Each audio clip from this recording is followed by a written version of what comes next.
ओम शांति। आज की क्लास में शिव बाबा हमें क्या पढ़ाने वाले हैं? शिव बाबा हमें बहुत पावरफुल बातें बताने वाले हैं। गीता श्लोक्स भी हैं आज के क्लिप्स में। ठीक है। और शिव बाबा एक तो मुख्य बात बताने वाले हैं कि गीता का भगवान कृष्ण नहीं है। भगवान अपनी पहचान खुद देते हैं। और गीता के फ्रंट पेज पे जो चित्र चित्रित किया गया है, ठीक है, आपको याद होगा, जो रथ है, ठीक है, वहाँ जहाँ अर्जुन बैठा है, पीछे आगे कृष्ण को दिखाया है। और हमें तो अभी पता है कि वो शिव की आत्मा की यादगार है। ठीक है। फिर रस्सी दिखाई है, राइट, उनके हाथों में लगाम के रूप में घोड़ों को कंट्रोल करने के लिए। ठीक है। तो यहाँ समझने की बात ये है कि ये अभी वो आध्यात्मिक रीति से हमने समझा नहीं था। ठीक है। अभी भगवान हमें उसका वास्तविक अर्थ समझाने वाले हैं ये क्लास में। बहुत ही बढ़िया है, ध्यान से सुनिएगा।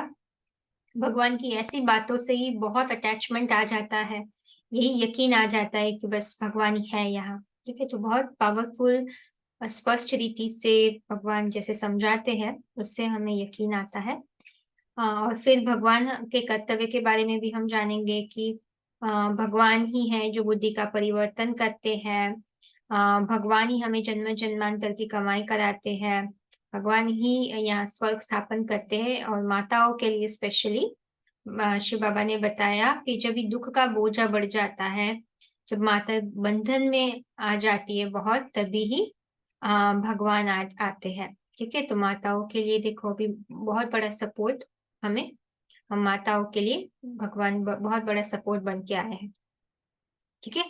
अम, तो आज का क्लास अच्छी तरीके से आत्मिक स्थिति का अभ्यास करके दृष्टि लेकर आप सुन लीजिए।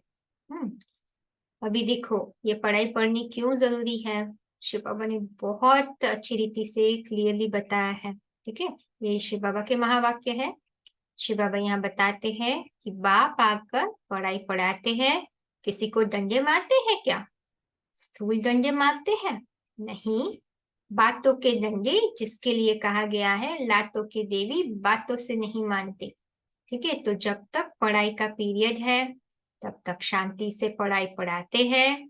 जब देखते हैं कि अब पढ़ाई पूरी हुई और पढ़ाई जितना पढ़नी थी सबने पढ़ ली, और पहला संगठन डिक्लेयर होता है, और उसके बाद लड़ाई शुरू हो जाती है। जिसने जितनी धारणा की है उतनी धारणा रह जाती है, और फिर संघर्ष, संघर्ष के बीच जिसने जितनी पढ़ाई पढ़ी है उतना ही कामयाब होगा। जिसने जितना पुरुषार्थ किया है अपनी आत्मा को स्थिर करने का, उतना ही स्थैर्य रहेगा, नहीं तो हिल जाएगा। खुद हिलेगा तो राजाई भी हिल जाएगी। कुछ ना कुछ अनिश्चय बुद्धि हो जाएगा। अनिश्चय बुद्धि होगा तो माला का मणका नीचे खिसक जाएगा। इसलिए बोला है अनिश्चयते बुद्धि विनश्यते। निश्चयते का मतलब आत्मा का खलासा नहीं होगा, देह खलास नहीं हो जाएगी, पद नीचा होता जाएगा। देखो कितना स्पष्ट है, एक वाक्य दूसरे वाक्य से कितनी अच्छी तरीके से जुड़ा हुआ है। ठीक है। तो इसमें सार में क्या बोलना चाहते हैं शिव बाबा हमें? ठीक है, शिव बाबा तो ये बोलना चाहते हैं कि अभी हमें शांति का टाइम है तो अच्छी पढ़ाई करनी चाहिए, राइट। फिर जब भी बहुत ही केओटिक केओस का समय होगा, ठीक है, भगवान कहते हैं लड़ाई का समय होगा, तभी हम नहीं पढ़ पाएंगे। तभी हमने अभी जो पढ़ाई पढ़ी होगी वही काम में आएगी, है ना, हमें मजबूत रखने के लिए। और भगवान कहता है वो भी कब तक है, अभी समय बहुत कम है। शिव बाबा कहते हैं संगठन डिक्लेयर होता है ना। तो भगवान ने तो 2028 के हिसाब से इंडिकेट किया है कि संगठन 9 लाख मणके हैं जो डिक्लेयर हो जाएंगे। तो समझने की बात है, समय थोड़ा कम है। ठीक है। तो हमें मेहनत करनी है। और शिव बाबा कहते हैं कि देखो पद नीचा हो जाएगा, माला के मणके हैं, तो भगवान कहते हैं अगर मेहनत कर ही रहे हो तो अच्छी तरीके से करो तो आप बड़े राजा बनो, है ना, माला में ऊंचा नंबर आओ। तो इसीलिए ये भगवान लॉजिक बता रहे हैं कि अभी पढ़ाई पढ़ना क्यों जरूरी है। ठीक है।